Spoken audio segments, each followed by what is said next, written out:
Welcome to hallowed ground. This is the ice house that was mentioned in Howard's letters, and this was the ice house that Howard used to blow off steam when he was working his dead-end jobs that he didn't like. And this is the place where he got to throw some punches and hone his pugilistic skills. This is the Fists of the Ice House panel, a perennial favorite. I'm Mark Finn, this is Chris Gruber, and welcome to our kitchen. This is, I'm excited because Chris and I haven't done this in a couple of years, and this was a panel that we started and has become kind of a perennial favorite.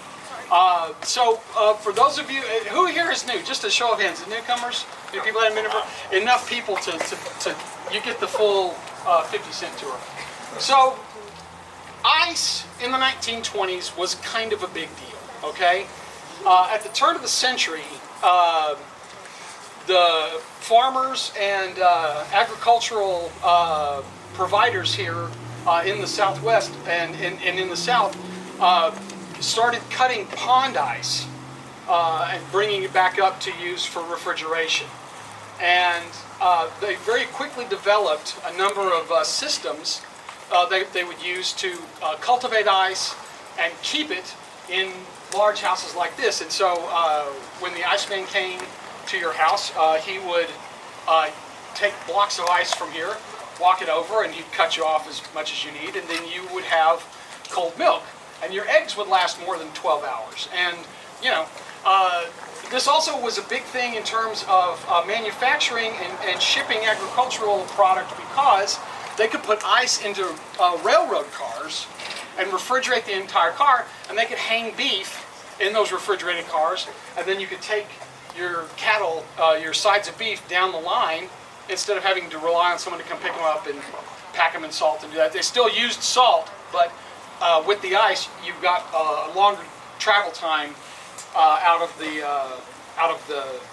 beef, and so they were able to sell more later. There was also a side benefit to this, and that is shipments. Yes, there were other shipments that were stored at the ice house as well. They were in barrels, and they came in bottles. And on a Friday night, you could come down to the ice house and you could get a cold one. Now, Prohibition put the kibosh on that, sort of. It just meant that they had to move the ice further back out of the way so that you wouldn't see it when you drove by.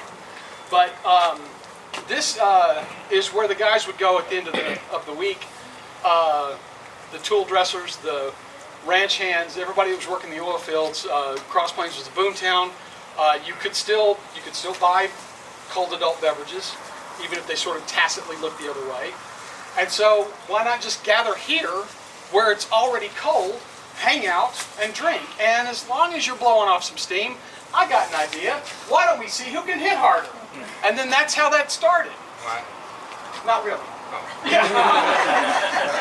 So Robert was a lifelong boxing fan. He, from an early age, and boxing was a very popular sport, but it's more so than it is now. The three biggest sports at the turn of the century were boxing, baseball, and horse racing. Yeah. So it's kind of a slightly different makeup now. There's a lot of reasons why boxing was popular, but suffice to say, Howard was an early and avid student. He boxed amateurly, he boxed with his friends, he boxed whenever he could, and he also used boxing as an exercise program to sort of bulk himself up and increase his strength. He did exercises, calisthenics, and then he boxed a lot. Yeah. So it's natural in 1928, because he was already reading other magazines that have boxing stories and news in it. When Fight Stories magazine premiered in 1928, I don't know if he knew about it ahead of time. We're not sure if he knew about it ahead of time or if he saw it on the stand as a brand new magazine. But it's shortly thereafter, he was writing boxing stories and sending them in because he got into the magazine by February of 1929. I mean, it was that quick. And he stayed in it until the magazine folded due to the Great Depression, cutbacks and whatnot. When they went into another magazine, he put boxing stories in that. And basically from 1928 on, he wrote boxing stories throughout his career. In the last 6 months of his life, he had a boxing story published in Dime Sports. That's actually a serious boxing story and a really good one. So this mattered to him. And he wrote more boxing stories than he wrote anything else. I mean, we're all here because of 90 Years of Conan. He wrote 3 times as many boxing stories as he did Conan stories. And most of them are funny, some of them are serious, but they're all important because it's Howard honing his craft and specifically working out his voice in a very, I want to say, regional way. The boxing stories lead directly into Breckenridge Elkin, which is the funny westerns. And both are written in first-person vernacular, and both of them have Howard's sensibilities, and you don't get the Breckenridge Elkin stories without the boxing stories. And to that, I want to... Was there anything you wanted to add to Mark, if I could jump in real quick. Yes, sir. Sorry to do that, but you might want to mention that the ice and beer were not kept outdoors. This was covered. No, it was, sorry, this is was not... indoors. Right, it was indoors and out of sight, so you couldn't, nobody saw it. It was in the back. The only thing I want to do, I do want to say, is that this isn't the kind of thing that we're speculating about. There is some epistolary evidence that friends, Howard would talk to priests, for instance. And in fact, three straight letters, I think, he obsessed over a boxing match that he supposedly had here. And I don't know if it was gloved, likely was, or if it was bare knuckles, or how they were doing it back then. He didn't say. But the idea was, he gave like a round-by-round account. It was 4 rounds of him and this guy that I think he had fought before. They just don't give a name. But the idea that there's actual letters where they talk about coming out here, they're wrestling with each other, they're boxing with each other. It's not once or twice. It finds its way into several different correspondences over the years. It's not even just like a month or two either. No. It's like over the years. There is a point where I believe Howard stops physically boxing, but he doesn't stop physically training. So it's not just speculation. You're not just standing on what he called hollow ground because we say it. And that's pretty cool to be able to kind of connect those dots and have a personal aspect to the stories. Even if you don't perhaps like the stories or they're not your favorite, maybe they are your favorite. It's a little added flavor. It's a more full experience. So one of my favorite of the boxing stories is called Texas Fist. This is the first time that we really find out about Costigan, Steve Costigan, the boxer, as being from Texas. The language is hard to kind of hear if you don't know that, but once you find out he's from Texas, all of a sudden it clicks. And so this was one of the stories for me that made me go, oh, I know how this is supposed to sound now. And so this is, I normally read a smaller section of this. I'm going to back up just a little bit because the lead into this is really a precursor to Breckenridge Elkins. The violence in it is cartoonish, hyperbolic, and over the top, and that's on purpose. So to lead us into this, Costigan is on land enjoying a little shore leave in a mining camp, and a group of cowhands approach him and explain to him that they'd like him to come and fight a guy in the mining camps of the hills that's basically whipping the tar out of him. And he declines. Yeah, it's a day's ride. I got more stuff to do. I'm tired. I want to stay here. And so they say, well, let's forget about it and have a drink. So Steve tells us what happens next. And I will do this in the voice until it gives out. So I kind of imagined he had a mysterious gleam in his eye, and it looked to me like when he motioned to the bartender, he made some sort of a signal, but I didn't think nothing about it. The barkeep brought a bottle of hard liquor and Slim poured it, saying, "What did you say your name was, amigo?" "Steve Costigan, AB, on the Sailing Girl Sea Vessel," I answered. "I want you fellers to hang around and meet Bill O'Brien and Mushy Hansen, my shipmates. They'll be around pretty soon with my bulldog Mike. I'm waiting for them." "Say, this stuff tastes funny." "That's just high-grade tequila," said Slim. "Costigan, I sure wish you'd change your mind about going out to the ranch and fighting for us." "No chance, as I crave peace and quiet." "Say, what the heck?" I hadn't took but a nip of that funny-tasting stuff, but the barroom had begun to shimmy and dance. I shook my head to clear it and saw the cowboys kind of misty and dim, like they had their heads together whispering, and one of them said kind of low like, "He's fixing to pass out. Grab him." At that I give a roar of rage and heaved up, upsetting the table and a couple of the cowhands. "You low-down land sharks," I roared, "you doped my grog." "Grab him, boys," said Slim, and the 3 or 4 of them nabbed me, but I throwed him off like chaff and caught Slim on the chin with a clout that sprawled him on the back of his neck. I socked red on the nose and it splattered like a busted tomato, and at this instant Pete belted me over the head with his gun barrel. With a maddened yowl, I turned on him and he gasped, turning pale, and dropped the gun for some reason or another. I sunk my left mauler to the wrist in his midriff, and about that time 6 or 7 of them cowpunchers jumped on my neck and throwed me by sheer weight of manpower. I got Yuma's thumb in my mouth and nearly chawed it off, but they managed to sling some ropes around me, and the drug from which I was already weak and groggy took full effect about this time, and I passed clean out. I must have been out a long time. I kindly dimly remember a sensation of bumping and jouncing along like I was in a car going over a rough road. And I remember being laid on a bunk and the ropes took off, but that's all. I woke up by voices. I sat up and cussed. I had a headache and a nasty taste in my mouth, and feeling the back of my head, I found a bandage, which I tore off with irritation.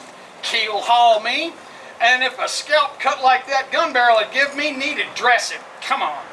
I was sitting on a rough bunk in a kind of small shack, which was built of heavy planks. Outside, I heard Slim talking. "No, Miss Joan, I don't dast let you in to look at him. He ain't come to, I don't reckon, 'cause they ain't no walls kicked out of that shack yet. But he might come to himself whilst you was in there, and they's no telling what he might do, even to you. That critter ain't human, I'm telling you, Miss Joan." "Well," said a feminine voice, "I just think it was horrid of you boys to kidnap a poor ignorant sailor and bring him all the way out here just to whip that miner." "Golly, Miss Jones," said Slim, kind of like he was hurt, "if you got any sympathy to spend, don't go wasting it on that gorilla. Us boys need your sympathy. I winked at the barkeep for the dope when I ordered the drinks, and when I poured the sailors, I put enough of his liquor in there to knock out 3 or 4 men. It hit him quick, but he was wise to it and started slugging. With all of them knockout drops in him, he near wrecked the joint. Look at this welt on my chin. When he socked me, I looked right down my own spine for a second. He busted Red's nose flat, and you ought to see it this morning. Pete lammed him over the beam so hard he bent the barrel of his .45. But all it done was make Costigan mad. Pete's still sick at the stomach from the sock the sailor gave him.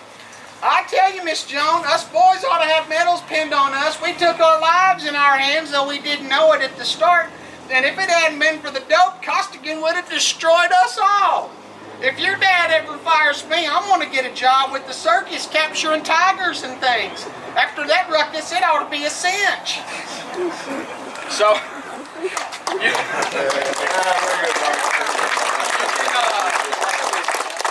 can hear already, at this point, there's a kind of a sea change with this story, because this gets nuttier and nuttier and nuttier. And Costigan's antics get more hyperbolic and crazed. But this absolutely sounds exactly like most of the stuff that's in the Breckenridge Elkin story. What was the name of that one, Mark? That was called Texas Fists. Thank you. So how many here know who Sailor Steve Costigan is, the guy that he's talking about? So pretty much everybody, right? One of the reasons why I'm switching this up, because Costigan's my favorite character, but there is another guy I like, not as well known. His name is Kid Allison. He's a Texas Wildcat. There were 3 stories published of Kid Allison. He's also told in the first person vernacular, built along the same kind of lines as Costigan. One of the things that that I found interesting in doing all the work I've done for the Foundation Press, looking at all these texts and putting together ideas that I felt Howard was sharing with us, was that he had created a pre-Hyborian universe, a world, and it was cohesive. It was, in fact, you could find characters in one wholly, seemingly unrelated boxing story in another boxing story. Or you could see Costigan fighting Kid Allison. You could see him fighting somebody. Or Billy Ash, for instance. Right. He shows up all over the place. Yes. He's a reporter. And Howard does a great job in connecting these dots across. It's almost as if he had planned it all out. Yes, you might say. You might. You might. Move over, Hyborian. You got some company. And so I wanted to kind of show that there are other characters that we put together. We assembled what Howard had done, which is four volumes of boxing stuff. It's a lot. It spanned virtually his entire writing career. Yep. And so I'm going to tell you right now, I'm not an actor. I can't do voices, or I'll try. I don't mind trying. But I'm likely going to make a fool of myself, which it's okay to laugh, right? If you laugh too much and hurt my feelings, I've asked this kind of lady right here to take care of business. Keep it respectful, okay? That's right. So, now, I'm going to read an excerpt from Man with the Mystery Bits. That's the name of the title. All right, see, that's the title. And Hey Chris, yes, can you be a little louder? yeah, my voice doesn't carry real well. I'll try. Especially when I start reading this, it's going to keep reminding me, okay? Especially when I try the voices. Man with the Mystery Myths. This is, again, one of 3 stories that was published. And real quick history behind this. Fiction House had the C.R. Costigan stories. It took them a while to ramp up and get real successful with it. It's sort of a competitor paper, published by Street and Smith, called Sports Story Magazine. They wanted Costigan, and he told them flat out, no, I'm going to honor my commitment with these guys. They still want him over at Fiction House. I got a readership there. I don't want to let him down. But I'll create a new one for you. And just like that, he did. And what he did is since you're all familiar with the Costigan stories, he created Kid Allison, who's a light heavyweight, and he's patterned after a real light heavyweight boxer at the time named Kid McCoy, the real McCoy. That's where they get the term the real McCoy. And Kid Allison has a fiancée, whereas Costigan does not. Her name is Frankie Jones, and she's supposed to be the straight man, but she's no Mike, right? Yeah. But when I started really looking at the unpublished stuff too, I realized that Frankie Jones was kind of a C-girl for Kid, right? For the Kid, as the C-girl was to Costigan. And Abe, Heine, Red Darts, the crew, they're his seconds, they're his trainers, they're his cutmen, they're his guys, and they're the ones that train him, try to keep him out of trouble. Because like Costigan, a little strong and athletic, not so bright, very emotional. And so those guys are like the crew of the Seagirls. And one of the reasons Howard lamented, because he liked Kid Allison, he was trying to build it up. It took Costigan a while to get going, okay? And Costigan didn't really get going until they got Mike the Bulldog, right? He's a straight man. And by the way, one of the things that make the Costigan story so great for me is Mike the Bulldog. Even if he's not writing about Mike the Bulldog, his presence is always, Howard remembers to include him. I have to leave Mike here, I had to do this, or I had to tie him up because he was going to chaw off the cop's legs. Right. He's funny without even being the center of attention. It's perfect. He was the last ingredient that Costigan needed to go over that hump. That's the one thing that Kid Allison did not get. Yeah. He didn't get time for it. So while he had all the other things in place, all right, he missing that one thing. And still though, this is, I think, fun stuff. So I'm gonna do my best. So let me know if I get too low. It's my tendency. If you have any questions about this kind of stuff, wait till the end. Kid Allison, all these things can be found in Fists of Iron. Fists of Iron, Volume 4 is right. Kid Allison's. So this is the Man with the Mystery Mitts. Ain't nobody can say I ain't a peaceable man. And the reason why I'm doing it this way, I'm no professional, but it always sounds like James Cagney in my head. when you read the stories, you'll see. And I'll do my best. There ain't nobody can say I ain't a peaceable man. I despise street brawls. They're so hard on the knuckles. And I wasn't looking for no trouble that night in San Diego.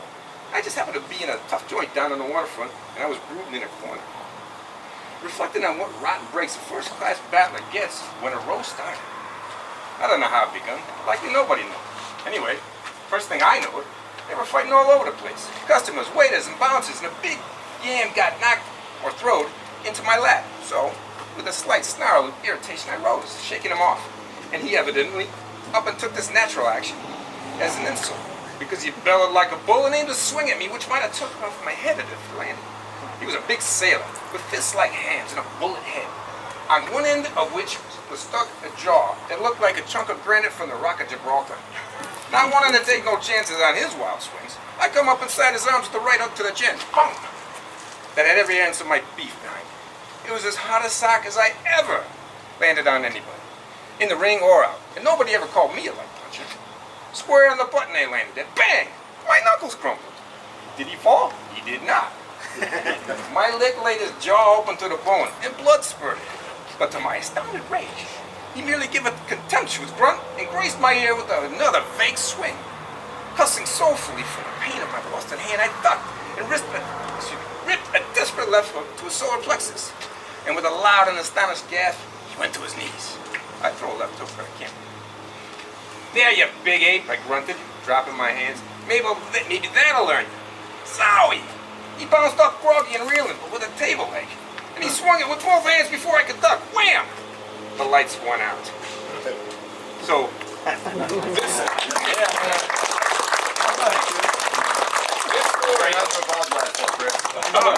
this story, though, kind of lays the groundwork for the Kid Allison story. And also, even though they're similar, like I just said, it does draw a dividing line, okay, between Costigan and Kid Allison. When you meet Kid Allison in 1931 in that magazine, he's also from the rough side of town. He's from San Antonio, I think it is, Texas. And he ends up living in California, right? And he, unlike Costigan, who was an underdog in everything he does, and I think that's part of the reason you thought he was more successful. The kid has overcome his obstacles. He is now on the fast track to a championship title match. So he's in the top 10. Okay, he's a pound for pounder. He's beaten the heavyweights. This guy's got actual skill. Costigan's got guts and grit. Well, Kid does too, but he's not 225 pounds. You know, he's a light heavyweight. He's about 175. And this guy is all talent. His problem is emotions.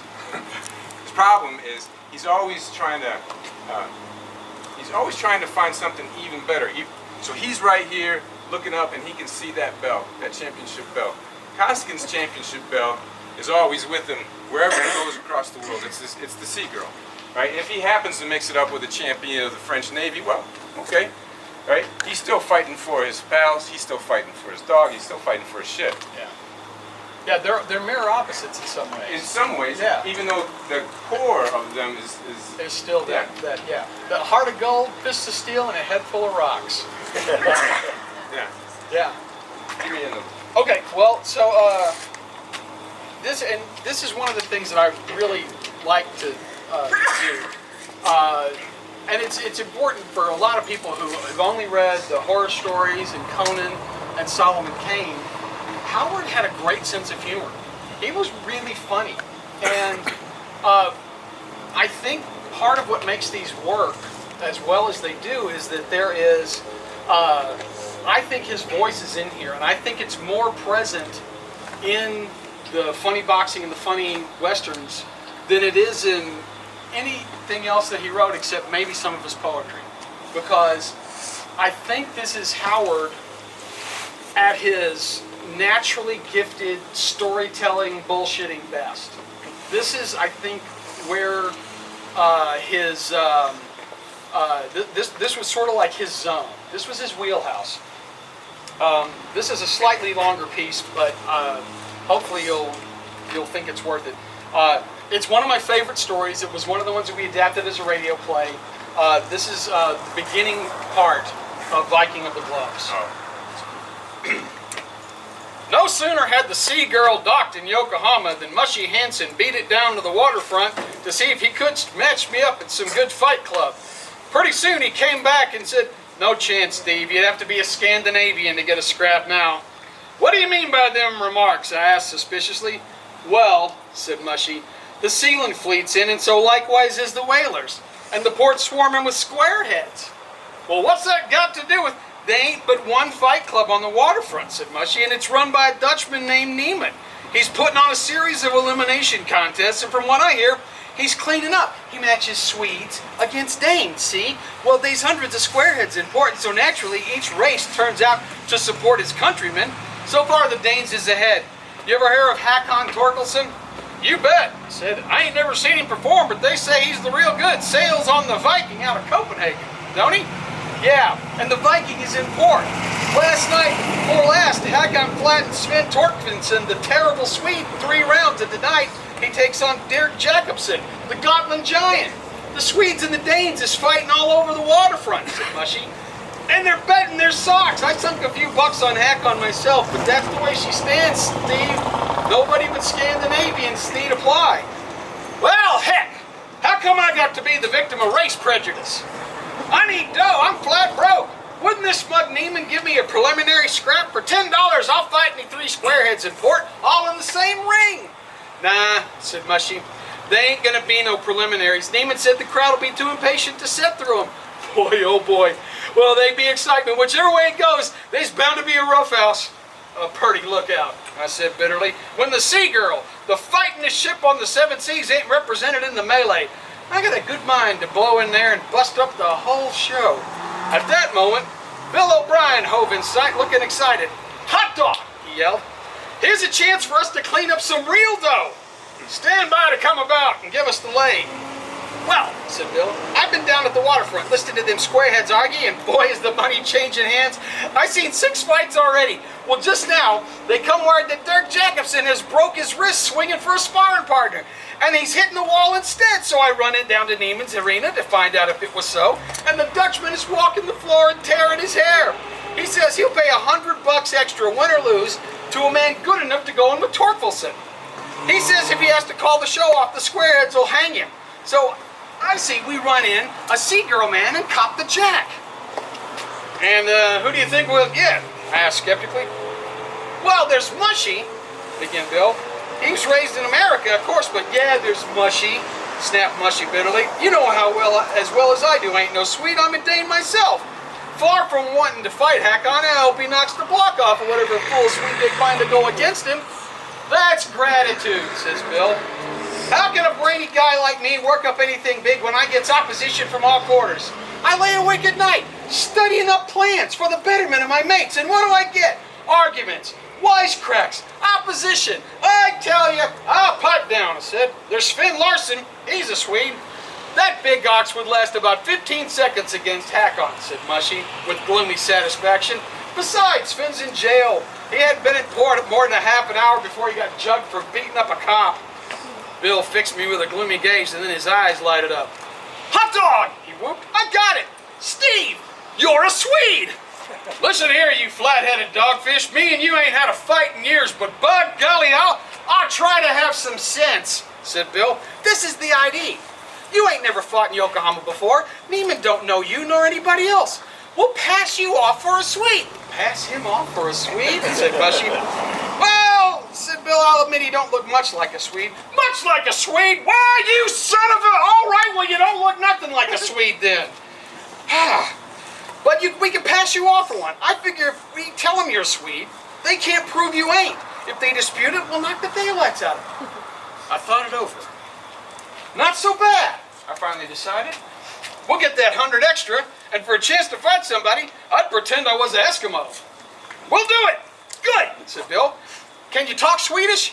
"Sure," I said. "Listen to this. Jimmy Jackson yumped up on a Yankebladder with his monkey jacket on. By Yiminy, what a yump." "That's pretty good," said Bill.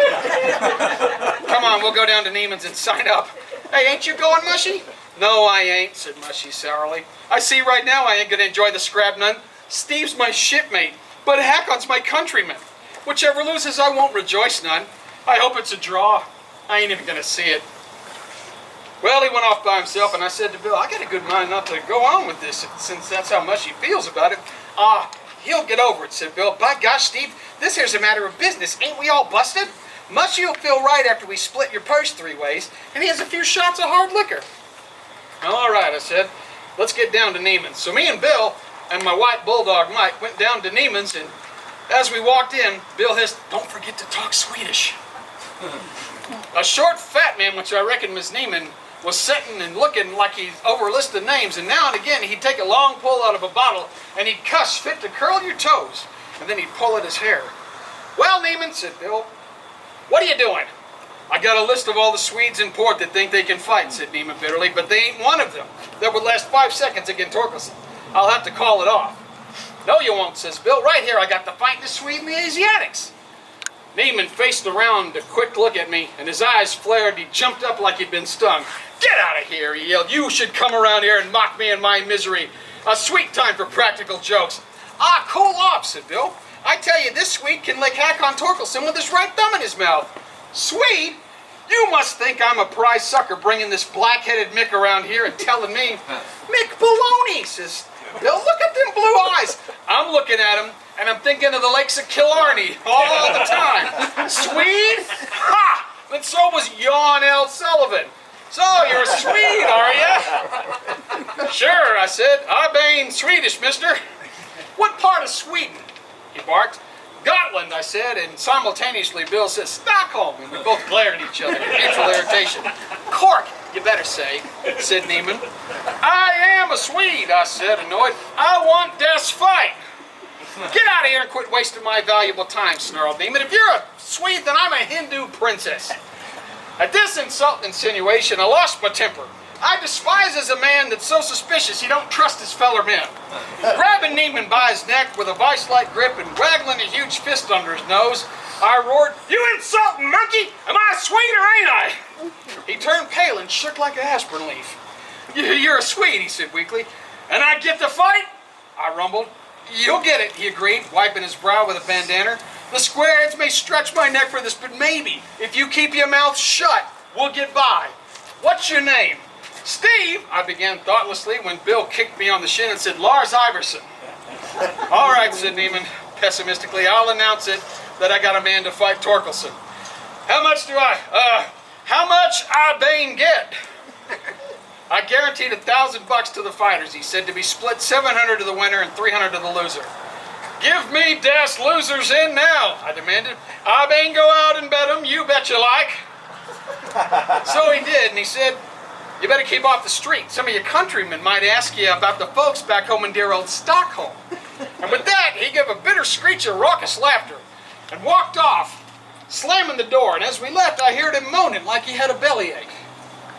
"I don't believe he thinks I'm a Swede," I says resentfully. "Who cares?" says Bill. "We got the match," but he's right. "I'll go place the bets. You stay out of sight. Long as you don't say much, we're safe. But if you start wandering around, some squarehead will start talking Swedish to you, and we'll be sunk." Yeah. I would like to apologize to all the reporters. Have you ever heard of Hakon Torkelson? No. Hoagland. Now we know how to say it. Not Bill. Bill never knows. Dog. Yeah, Bill will never know how to say it. I'm gonna jump back to Kid Allison. This is Kid Galahad. The name of this is a really good story. And I mean, I think it's hilarious. And I could have picked out quite a few excerpts. Some of them are a little too long. I want to keep it short for the most part. But this was, I think it's overlooked by Patrice, for instance. He's not real big on Kid Allison, but this particular story, I think, you should if you get a chance, look it up, read it. I think you'll enjoy it. What we have here is the kid is basically facing the marketing realities of being a professional fighter. You got different concerns than Costigan, okay, but they're still concerns, and he does not have the mental bandwidth to really deal with them in the correct way. So as we see, we're gonna find that being a wholesome or respectable fighter making you a financial commodity, it means something different to probably all of you and me than it does to the Texas Wildcat. Trust me on this one. So again, I'll try my voice here. When my manager, Jack Reynolds, says to me, "Hey, kid, the ring game's changing. Gotta make a gentleman out of you. He was plumb surprised when I gave a howl and throw a chair at him. He soon found out about my grouch, and so will you. See this here scar on my scalp? Yeah, that's a mark of gentility. Well, anyway, it's what I got for being a gent.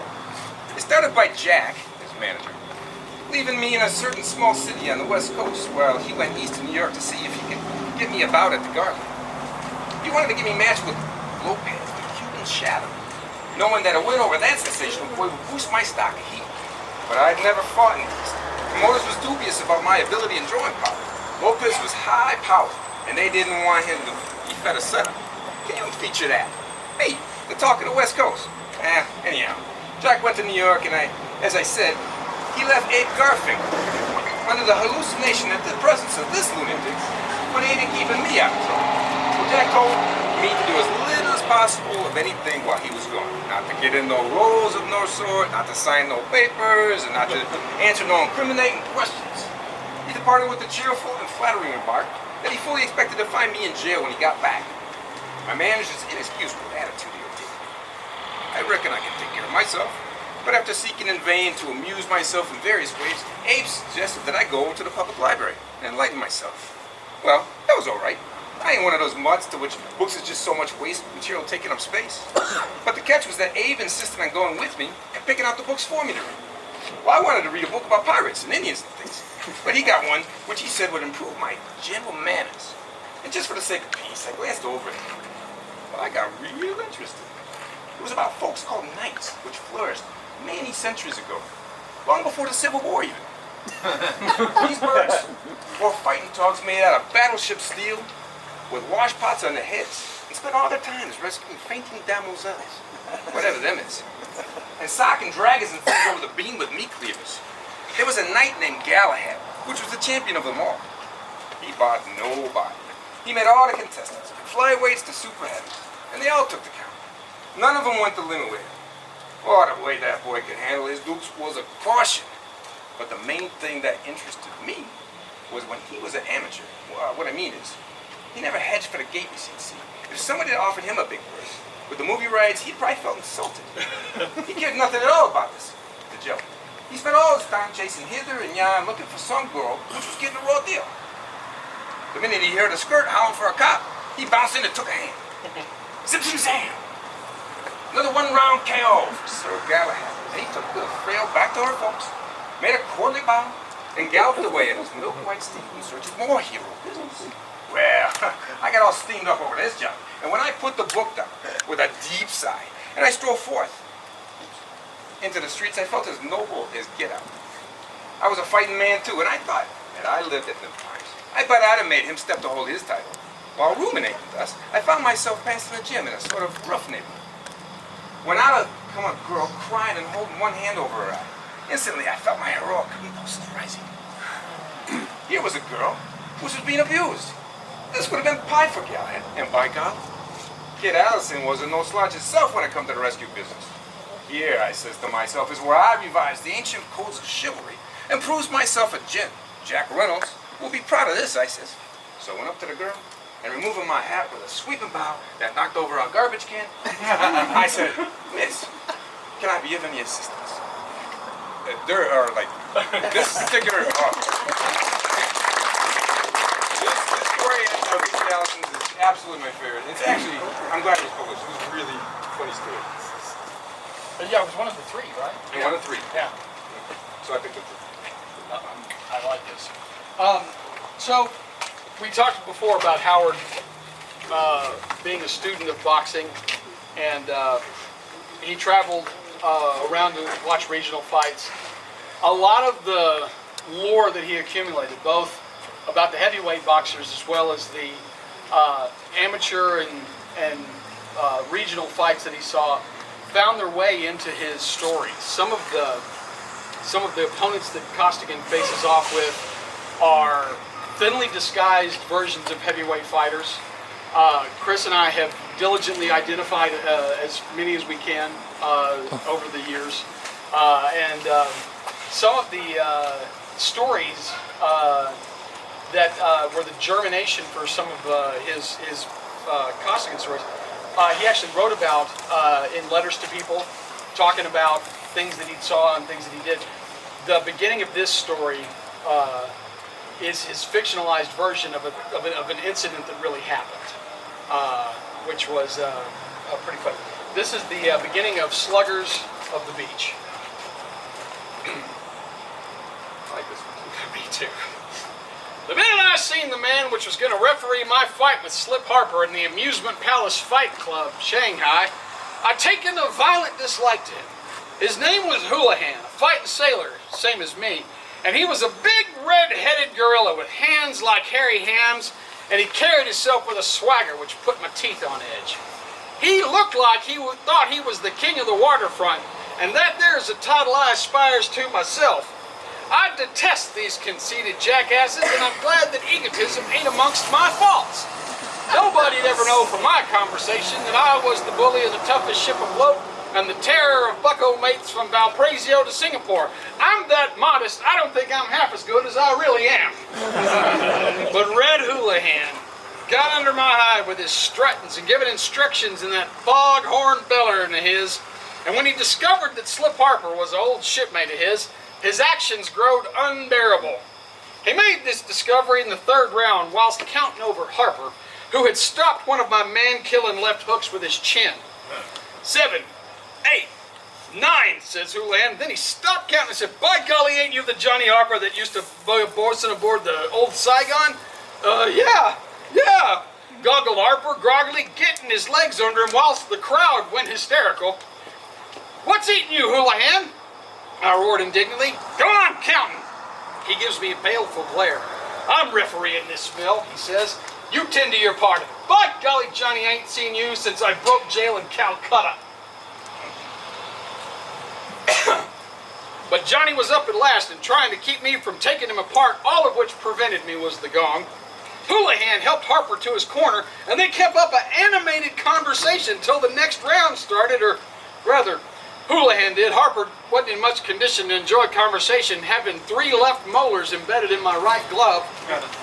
Whilst we was wanging away on each other during the fourth, I was aware of Houlihan's voice. Stand up to him, Johnny, he said. I'll see that you get a square deal. Go on, sink in your left. That right to the guts don't hurt us none. Pay no attention to them body blows. He's bound to weaken soon. Enraged beyond control, I turned on him and said, look here, you red-headed baboon. Are you a referee or a second? I don't know what retort he was fixing to make, because just then Harper taking advantage of my abstraction to slam me behind the ear with all he had. Maddened by this perfidy, I turned and sunk my left hook to the hilt in his midriff, whereupon he turned a beautiful pea green. Tie him up, Johnny, urged Houlihan. Shut up, Red, goggled Harper, trying to clench. You're making him mad, and he's taking it out on me. Well, we can take it, begun Houlihan, but at that moment I tagged Harper on the ear with a meat cleaver right, and he done a nosedive to Houlihan's extreme disgust. 1, he hollered, waving his arm like a jib boom. 2, 3, get up, Johnny. This baboon can't fight. Maybe he can't, said Johnny dazedly, squinting up from the canvas with his hair full of resin. But if he hits me again like he just done, I'll be a candidate for a harp. And I hate music. You can count all night if you want to, Red, but as far as I'm concerned, the party's over. Houlihan gave a snort of disgust and grabbed my right arm and raised it and hollered, ladies and gents, it is with the deepest regret that I announce this bone-headed gorilla is the winner. With a beller of wrath, I jerked my arm away and hung him a clout on his proboscis that knocked him headfirst through the ropes. Before I could dive out on top of him, which was my firm intention, I was seized from behind by 10 special policemen. Roughhouses is so common at the amusement palace that the promoter is always prepared. Whilst I was being interfered with by these misguided idiots, Houlihan riz from amongst the ruins of the benches and customers he had fell through and tried to crawl back into the ring, bellowing like a bull and spurting blood all over everything. But a large number of people fell on him with piercing yells and dragged him back and sat on him. Meanwhile, 40 or 50 friends of the promoter had come to the rescue of the 10 cops, and evidently I found myself back in my dressing room without having been able to glut my righteous wrath on Red Houlihan's huge carcass. He'd been carried out through one door, whilst several dozen men was hauling me out through another. It's a good thing for them I left my white bulldog aboard the Sea Girl. I was so blind, man, I couldn't hardly get my clothes on, and by the time I had finished, I was alone in the building. Gnashing my teeth slightly, I prepared to sally forth and find Red Houlihan. Shanghai was too small for both of us.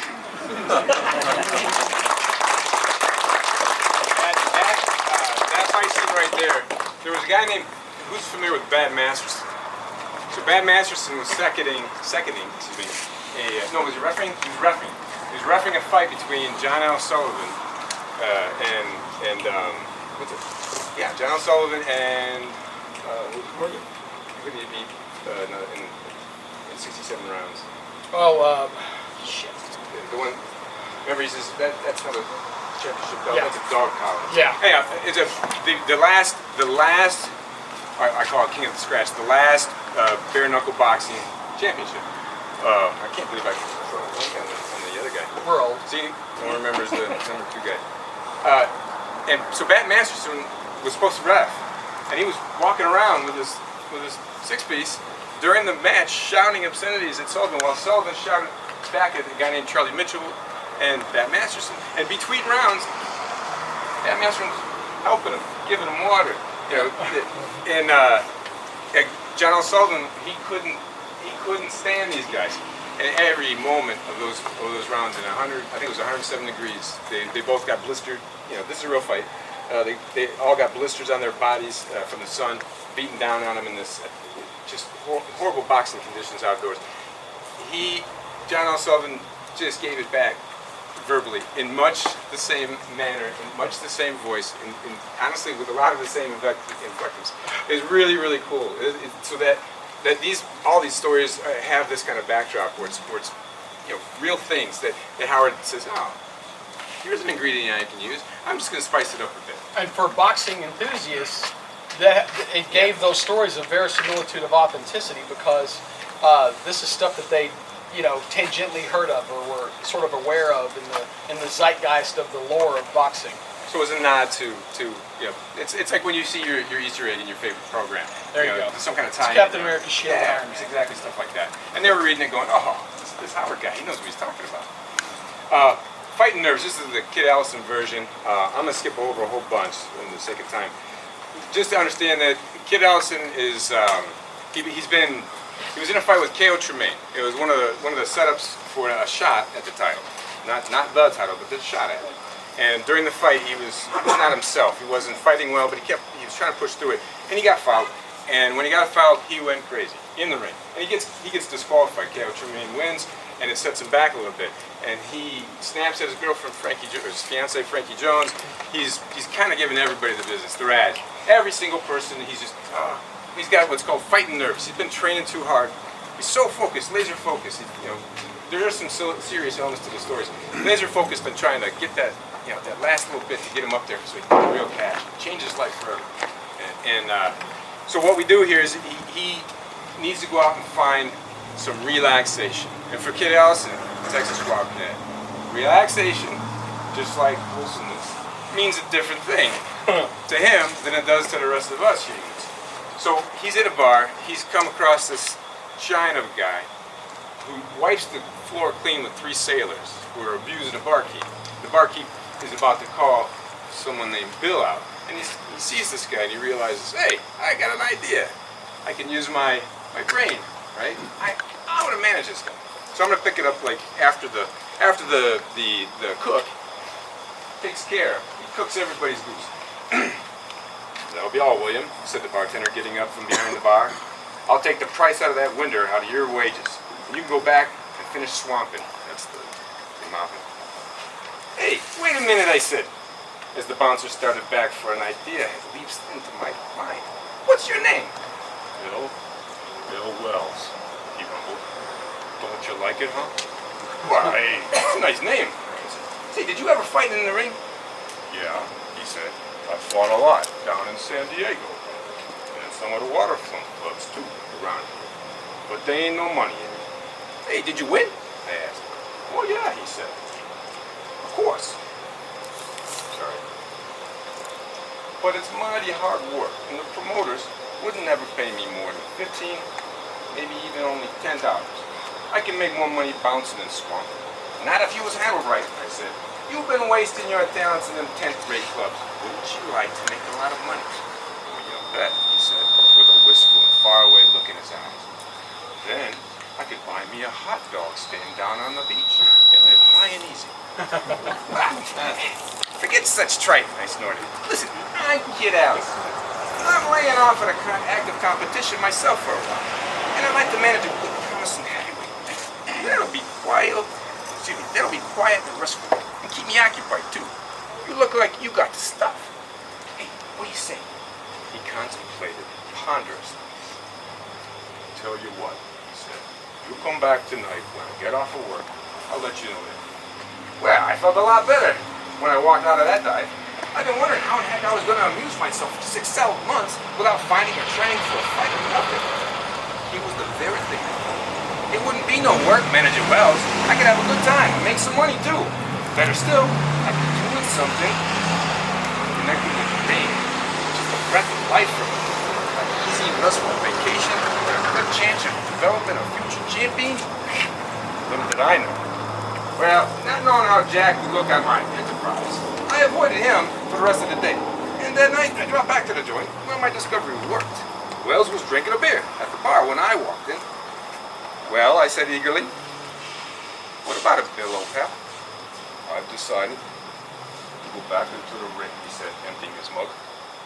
Great, he's open, slapping him on the back. Let's go!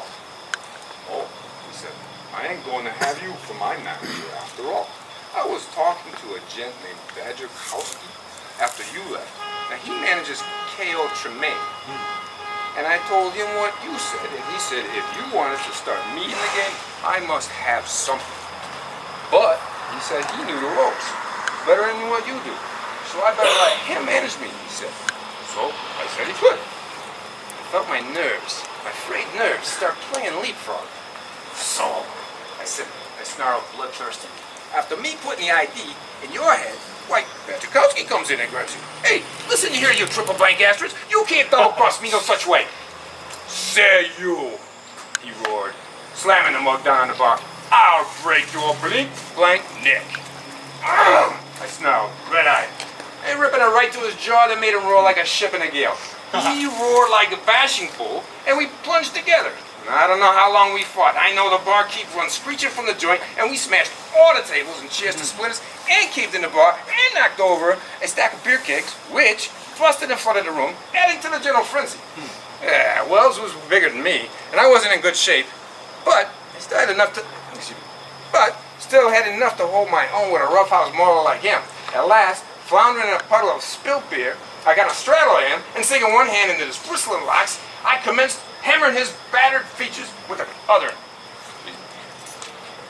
You double-cross that polecat, I gasped, spitting out a mouthful of blood. Who's your manager? You are. You're my manager.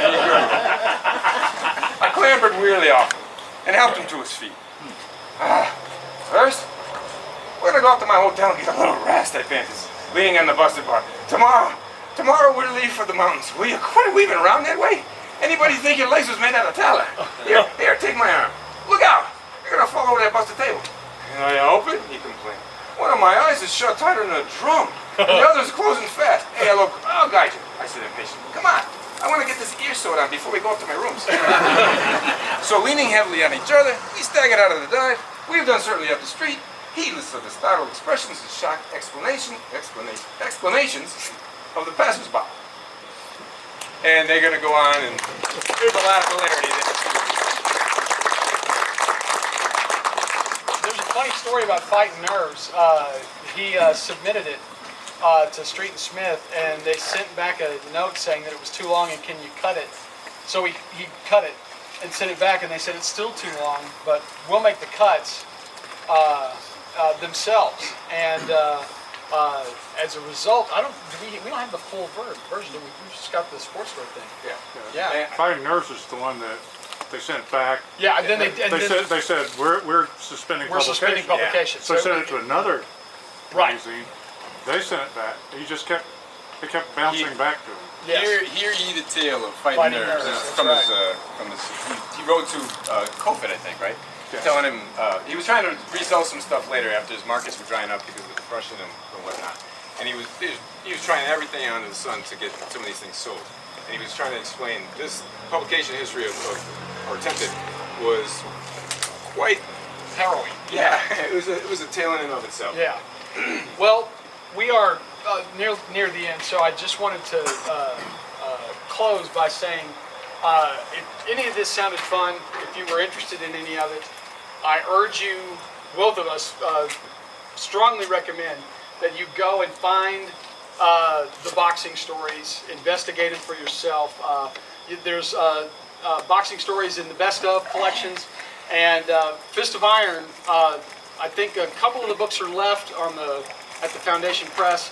Hopefully those will be out in paperback soon, but there's older paperbacks available for this as well. So if you were at all interested, I think you'll really enjoy them. They're a lot of fun, and it really gives you, I think, a more complete picture of the full measure of Howard as a writer and as a man, because we don't get to laugh with him very much.